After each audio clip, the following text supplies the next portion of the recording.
No bloco anterior, nós terminamos falando da questão do século XX, né, que foi um século de muita perseguição.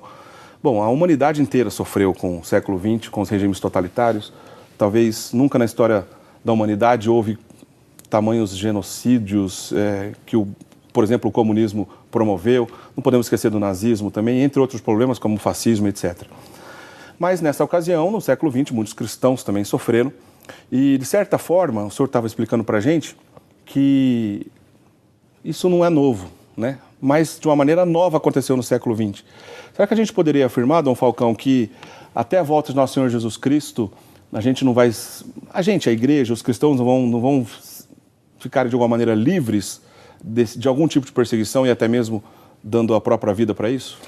As perseguições vão acontecer, o martírio da ridicularização será sempre recorrente. Isso já se encontra na última grande profecia da Bíblia. O capítulo 3 do Apocalipse de São João se refere até o final das coisas que acontecerão. O Apocalipse é dividido em duas grandes partes. A primeira, os 2 primeiros capítulos, se referem às coisas que estavam acontecendo no tempo do vidente apóstolo e evangelista São João, certo, que morreu no final do século I, durante a perseguição de Domiciano, de 81 a 95. Ele morreu pouco tempo depois da morte de Domiciano. E os capítulos de 3 até o final tratam das coisas que haveriam de acontecer. Como a palavra de Deus ela é sempre atual, nunca passa, é uma profecia que se refere a todas as épocas da igreja até a segunda vinda de nosso Senhor Jesus Cristo. E nos capítulos 12 e 13 do Apocalipse, fala-se exatamente da ação do dragão e da besta. São duas personagens. O dragão, a besta do Apocalipse é o imperador e o dragão é o demônio. Ou outros enxergam, um é o imperador, o outro é o Império Romano. Ou se fala também do dragão e das duas bestas. O dragão, o demônio, as duas bestas, o imperador e o Império Romano. Pois bem, narra-se no capítulo 12 do Apocalipse que o dragão persegue a mulher. A famosa cena que a mulher está prestes para dar à luz e o dragão, um grande sinal apareceu no céu, a Virgem Maria, e também símbolo da igreja, e o dragão se coloca na frente da mulher para devorar a criança. Só que a mulher é levada grávida para o deserto. E o dragão então parte furioso para a terra, Apocalipse capítulo 12, versículo 12, o demônio partiu furioso para a terra porque sabe que pouco tempo lhe resta. Então, o demônio é sempre o perseguidor da mulher, o demônio é o perseguidor por antonomasia da igreja. Certo. Onde a igreja estiver, o demônio estará ali para persegui-la. Apocalipse 12, 13. Em Apocalipse 12, 15, disse que a serpente vomita contra a mulher um rio de água para fazê-la submergir. Ocorre que o rio, na Bíblia, é símbolo também do poder das trevas. Já não existe o mar. É a descrição da Jerusalém celeste, ou seja, já não existe pecado.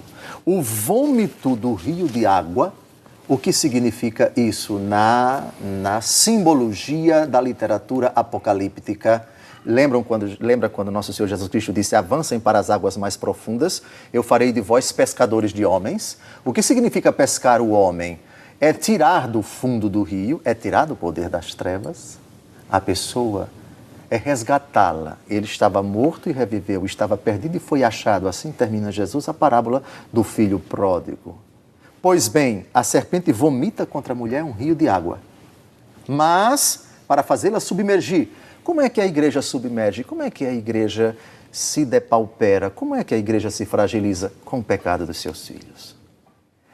Esse é o grande embate, é o grande interesse, o grande projeto de Satanás, levar os filhos da luz a se debilitarem pela vida do pecado. Por isso, cada vez que um escândalo explode dentro da igreja, o demônio obtém êxito porque vomita um rio de água contra a mulher para fazê-la submergir. Essa é uma tática do demônio. Que os filhos das trevas caiam, sucumbam, cedam às tentações e mergulhem no poder das trevas. Outra coisa, em Apocalipse 12, versículo 17, o demônio parte para fazer guerra contra o resto da sua descendência. Isto é, se eu não conseguir agora com vocês, eu não vou desanimar. eu estou a postos. 1 Pedro capítulo 5, versículo 8, eis que o vosso adversário demônio vos rodeia como leão que ruge, buscando a quem devorar. Portanto, a guerra vai se estender também à descendência da mulher. Aliás, já está na profecia de Gênesis capítulo 3, versículo 15. Porém, inimizade entre ti e a mulher, entre a tua descendência e a dela. Depois, em Apocalipse 13, versículo 5, esse dragão vai proferir arrogâncias e blasfêmias contra a mulher. Arrogância, insultos, escárnios, críticas, artigos vergonhosos, mentirosos. É uma propaganda para desmoralizar a igreja, para insinuar que a igreja é uma sociedade de depravados, de pedófilos, de gente alienada, gente perigosa, que a igreja é contra a humanidade, que a igreja é contra o homem, que a igreja é contra a liberdade, que a igreja é contra a ciência, que é contra a promoção do homem. Arrogâncias e blasfêmias. E em Apocalipse 13, de 13 a 14, que é o capítulo da besta do Apocalipse, se fala de prodígios sedutores. Prodígio, um aparente milagre para seduzir.